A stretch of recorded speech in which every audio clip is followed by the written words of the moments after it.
श्री सुखदेव जी कहने लगे, हे राजन, राजा विदर्भ की स्त्री भोज्या के गर्भ से कुश, कृत्य तथा रोमपद नाम के 3 पुत्रों का जन्म हुआ।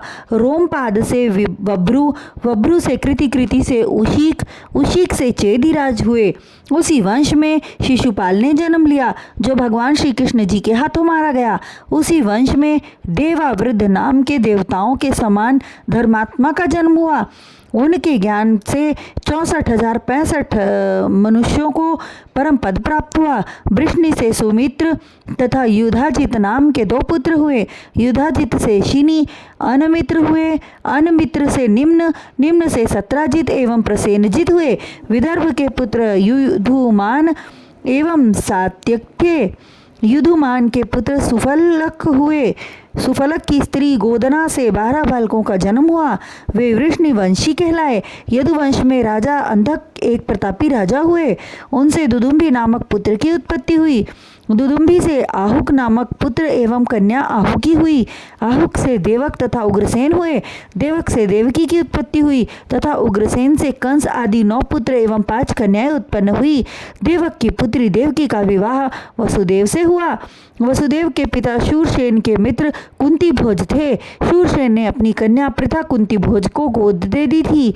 कुंती भोज द्वारा गोद लिए जाने के कारण प्रथा का एक नाम कुंती हुआ। कुंती ने अपनी सेवा से अति क्रोधी स्वभाव वाले दुर्वासा ऋषि को प्रसन्न किया। ऋषि ने प्रसन्न होकर देवताओं को बुलाने वाली विद्या कुंती को सिखा दी।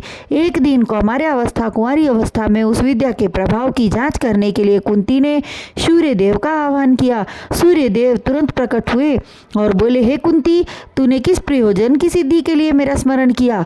कुंती कहने लगी, हे देव, मैं मंत्र परीक्षा कर रही थी, जो कि सफल रहा। हे देव, अब आप अपने लोक को जावें। सूर्य देव बोले, हे कुंती, मेरा आगमन निष्फल नहीं होता, अतः मैं अपने आशीर्वाद का प्रसाद देकर तुमसे एक पुत्र उत्पन्न करूंगा। यह सुनते ही, हे देव, अभी मैं अविवाहित हूँ, पुत्र होने से मुझे दूषण लग जाएगा।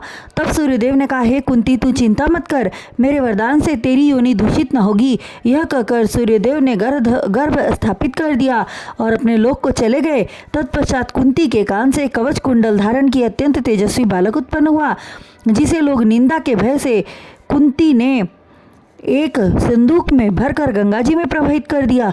उस तेजस्वी बालक का नाम कर्ण हुआ। हे राजा परीक्षित, वसुदेव की बहन प्रथा कुंती का विवाह बाद में चलकर राजा पांडु से हुआ, जिससे तुम्हारे पितामह युधिष्ठिर, भीमसेन एवं अर्जुन हुए।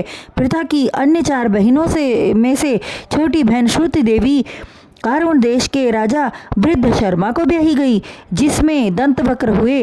तीसरी बहन श्रुतकीर्ति का विवाह धृष्टकेतु से, जरा देवी का विवाह अवंतपुरी से के राजा जयसेन से और 5वीं बहन श्रुतिभावा राजा दमघोष से ब्याही गई।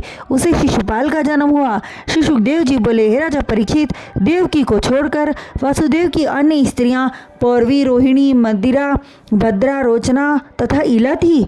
रोहिणी के गर्भ से संकर्षण भगवान ने बलराम के रूप में जन्म लिया। पौरवी से भद्र, रोचना से हेमांगद, इला से उर्वलक, मदिरा से नंद, उपनंद आदि हुए। भगवान श्री नारायण ने देवकी के गर्भ से श्री कृष्ण चंद्र स्वरूप में उत्पन्न होकर यशोदा मैया के पास जाकर रहे और अपनी बाल लीलाओं से संपूर्ण जगत को मोहित किया। तत्पश्चात महाभारत का महायुद्ध कराकर पृथ्वी के भार को उतारा।